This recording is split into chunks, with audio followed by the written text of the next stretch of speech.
Hello everyone and welcome back to episode 3 of crowdfunding video games in 2024.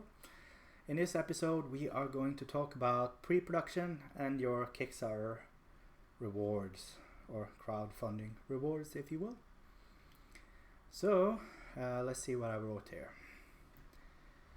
In pre-production, first of all, you're going to present your project to people.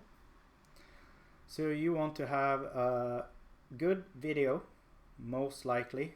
I think that in terms of building trust and making people see that you can actually complete and fulfill this, you need to create trust in every means necessary by showcasing your skill in, for example, video production, showcasing members of your team and who you are as a business, showcasing the quality of your work, making quality assets for this project, and ideally, if you can, though it is expensive and can be really hard, a game prototype. Some projects I've seen on Kickstarter for video games also have a nearly completed video game before they kind of want to crowdfund for the last mile or something. But if we're going for the model where you're kind of trying to do this from scratch, you need to produce assets and such. Just remember, everyone, that production, it costs money and time, right? For making videos and assets, and who is going to be on your team and such, in order to actually produce that. It can be costly, but that is up to your business, but you just kind of have to consider this when setting all of this up. When you're setting up your, for example, Kickstarter page, I'm gonna say this many times, but it's all about trust, right? You need to showcase that you are able to complete this, and you need to create a desire with people that they actually want your stuff. Risk assessment. So this video series will show you many of those, and you should address them in the Kickstarter page. If you showcase really well to people that you have done a proper risk assessment for things, I think you have a higher success chance. Especially on things like many of the backers that support crowdfunding projects, they have not just supported your project. Many support multiple. So they'll look at certain things and see if they think you are capable of handling all of the things that show up. And if you actually assess properly risks, for example, in physical production and shipping in your campaign, I think that you will have a higher success chance. And it's also about, as a creator, it's very important to be honest. You do not want to, always be like, how can I say this? You need to be honest in your communication to people, that if there is something that you are not experienced in, for example, totally fine to write that, as long as you address also how are we going to deal with it and such. So I would think about that in your risk assessment and take that pretty seriously. Also, it's not just for showing the backers. It's also, if you do this as managing a project, even if it wasn't crowdfunding, still hyper important, right? Because certain things can absolutely go out of hand, especially like, for example, shipping or physical manufacture. Okay, I would also advise to showcase at least a rough production plan. Like, things will change. You will not hit the mark at all in your kind of like planning and what you're showcasing on the crowdfunding site, but you should propose like something that is realistically achievable, that you think you can do with the resources that you have. And some creators also showcase, what the crowdfunding money goes to, like in their budget.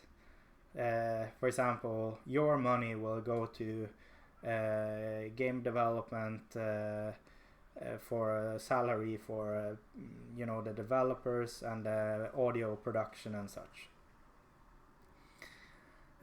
In your pre-production, this next point, remember your promises. That might also be relevant during your campaign. You're gonna promise things. You're gonna write it in your campaign. And you have to be careful because it is possible to write something in your campaign that you ended up not achieving when you're fulfilling, maybe because you forgot, or there was a feature that was listed there that is not in the game, or something like that. So you need to synchronize during your production your promises that you made in the crowdfunding. And that's why I red flag it, because it can create a lot of, your backers will not like it if you made a mistake. You can still survive this, but be careful. Remember what you're doing. Remember what you wrote. Okay. Let's see. Next slide, eh? So, setting up your Kickstarter tiers and your rewards. So I think that all crowdfunding sites have this as some sort of, tiered system of supporting your project. The first thing that you need to think about is what to offer. What do I have to offer people that they will desire? Well, I've said that digital rewards is like the easiest for the creator to fulfill, but the problem is that only digital rewards aren't as desirable for actual backers. It is desirable, but not like if you offer a cool collectible or collector's edition of your game in physical, stuff like that, that is much more desirable. But then again, if you do that, that is is risky and hard, right? So you should think about what to offer. I think I have some more advice there, but I can't come up with it right now. Let's see. One thing to understand, I just write this: Kickstarter is not a store, and what is a pledge? Because it can create some confusion. You should be aware, as the creator, that people aren't actually buying a product in a way. It is also in the Kickstarter charter. What are people buying with their money? They are pledging. It is a very special term. It means that they are in effect donating money to your project, and hopefully they'll get something in return. It is different than a purchase, which is causing some confusion in the world, especially around different countries and legislative areas. For example, in Europe, where I'm from Norway and I live here, so in Europe things are way more legislated than in the US. But what will happen is that people, your backers, they will also feel that they purchase something. when they get their Kickstarter reward. So just be aware of kind of like read up on the Kickstarter charter, because you'll want to kind of link to that when people get a little bit confused about this stuff. So, offering physical rewards. Well, ideally yes, but it's a monster. So I have like, it's probably gonna be a few videos on physical. If you can pull it off, absolutely worth it, and it might pull your project over the kind of like the funding line. But there are massive things that can happen there, and you want to be careful. Pricing your Kickstarter's tiers and rewards. What I would recommend is go a little bit higher than what you would feel is natural, because let's say that in a tier you're offering a Nintendo Switch physical copy as a reward.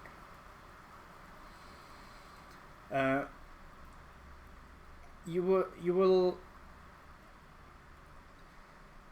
will have to think about how much of the money that a tier costs to pledge to goes into kind of like your game development and such. I would advise to just be a little bit higher than what you think, because there are also things that go wrong and such. Also, you can't change this. Once your campaign is live, I think that the prices are set in stone, and also afterwards. So what they paid or pledged with is what you're gonna get. So you can't make mistakes here. But the problem is that a few years later, you might have set the wrong price on a thing and then straight up lose money. It's very rainy. I wonder if the microphone is picking this up. Anyway. Yeah. Products and SKUs. This is very relevant if you're doing physical. There's like its own little chapter under physical. But it's very important that we set up the SKUs or scorekeeping units correctly before the campaign even went live, because post-campaign stage and fulfillment stages all are affected by what you were doing here. So it needs to be set up correctly at this point in time. It is possible to work around a mistake, but that is costly. For example, if you have like an error in your kind of like paperwork that you send to your shipping center later, and they need to work around that, you will be billed for that, for example. So that's why this is an important point to kind of, you have to set up your products correctly, kind of like data management wise in Kickstarter. Yes, for each tier and all of your rewards, remember the stages that are coming later in the project. Also, yeah, unique rewards for Kickstarter backers. So it's not uncommon or unheard of that let's say you offer something special only to Kickstarter backers. And that is important because later down the line, if you are offering pre-orders and you are offering a special reward for Kickstarter backers, you kind of have to set things up correctly in your tiers and your rewards. I think that I'll talk a little bit more specifically about certain things regarding physical items in the next video. But this was more of an overview. Okay. I'll drop it there, and I'll see you in the next video.